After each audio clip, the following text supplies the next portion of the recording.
The material of sculpture is the earth we inhabit. It may be touched by air, by water, or living things. The artist leads us to something new, a world to be seen or felt. The Nasher Prize is for those artists who are most extraordinary. More than a prize, it is also a platform for engaging the powerful ideas animating sculpture today with events around the world. For the second year, jurors convened at Tate Britain in London to choose a Nasher Prize laureate. They are experts in the field. Their task is to select one artist to elevate sculpture and its possibilities. I'd like to propose a toast. It is a unanimous decision.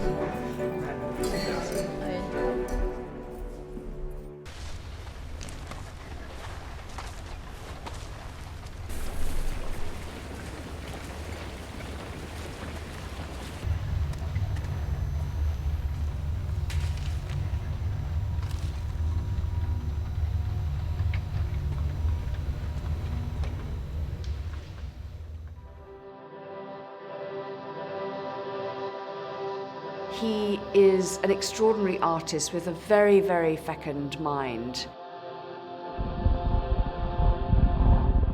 I think Pierre's work has a set of conceptual questions, big questions, that take different forms on different occasions.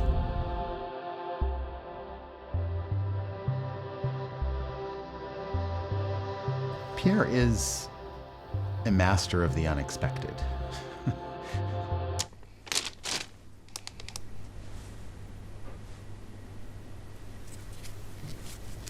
Pierre is like a kind of self-contained universe. And that's a really strange thing to say when you talk about someone you might collaborate with or work with. But actually it's what makes him interesting.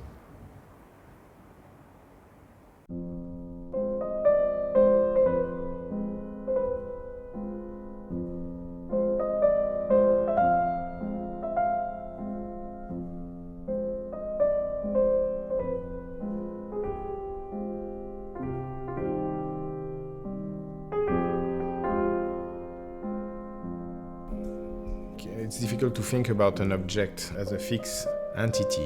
An object is only transitory. Art is really a conversational mode in a certain way, and I need that.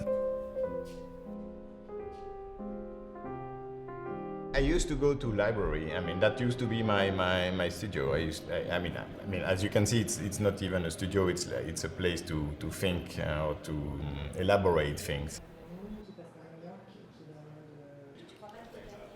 Here there's a lot of people who are searching, helping me. I do some research on different whatever field I'm interested in, and then things stay on the wall more or less.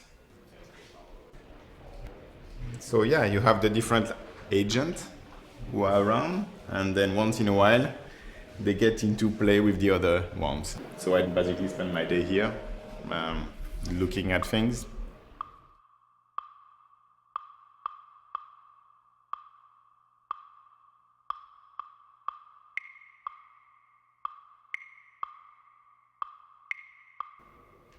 At first, it took me a lot of time to develop an idea, actually. Because I don't have a specific path to follow.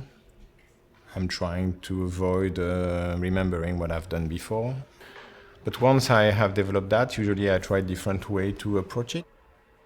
So there's nothing which is predetermined in a certain way until I find an object that I really want to go through, and that object is basically work until the moment we go in the production of it. I will usually try to think about the trajectory of that thought, how the intuition can be even incorporated within the work itself. I incorporate also within that trajectory all the process and accident that will occur. When you're really thinking about ideas with him or working with him, it's like being with a group of people, not just one person. And that's really fascinating. He has a different conception of time than most people I've worked with. When we were all young, there was a kind of like an urgency, right?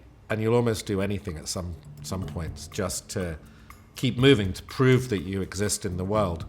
And the thing about Pierre is he didn't seem to have that same urgency. It's like he had a different understanding of time. And I've realized that this is connected to how he sees an artwork or a project developing, that he doesn't see things in a linear way.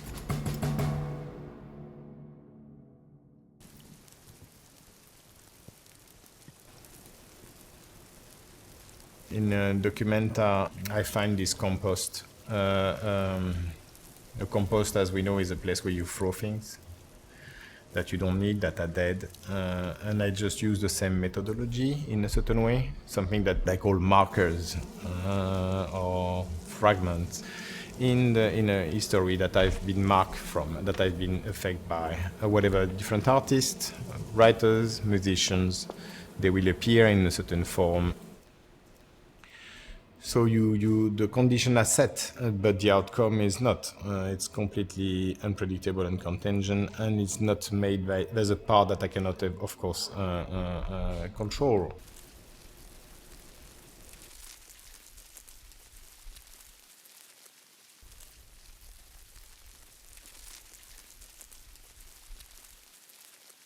Very often the exhibition might be in some ways a proposition or a hypothesis. If you set up a structure with all these plants, which there's a reason for them being there, what will happen? How will they grow and evolve? What will take over? What forms of sociality in some ways, or metaphorically, sociality will involve? And I think in the Aquaria you find this too. He sets up a situation, an environment, and puts in different plants and animals, and that plays out in a certain kind of way.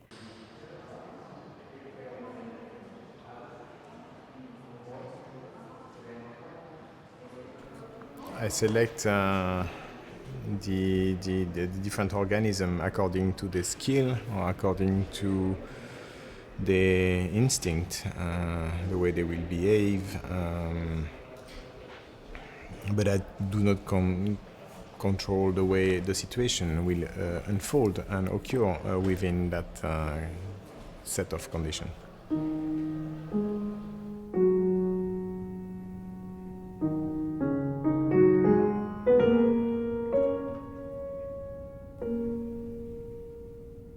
He's prepared to take risks.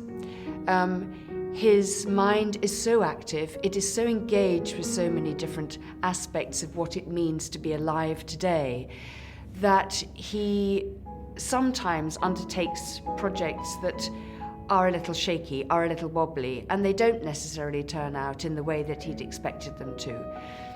That, to my mind, is the mark of a really great artist.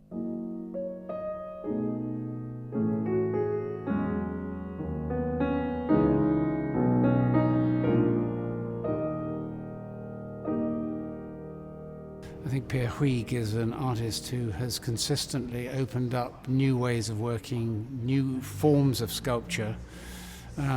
His work connects back to Surrealist traditions. It has great formal strength when he makes physical sculpture. He has made some very remarkable films. And he's also investigated the whole practice of making exhibitions. So he's an artist who's really opened up what we think of as being sculpture.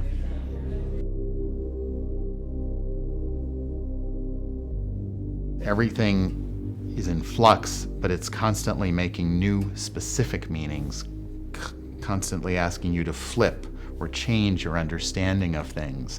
When you see a monkey as a human, or it's reversed, that you might see in one film a human with an animal mask, then you would see in the next room a monkey with a human mask, flipping everything again. So that's the pleasure and the excitement of the work that, for me, relates to the way we actually do exist in a world of constantly shifting relationships, meanings being made anew all the time.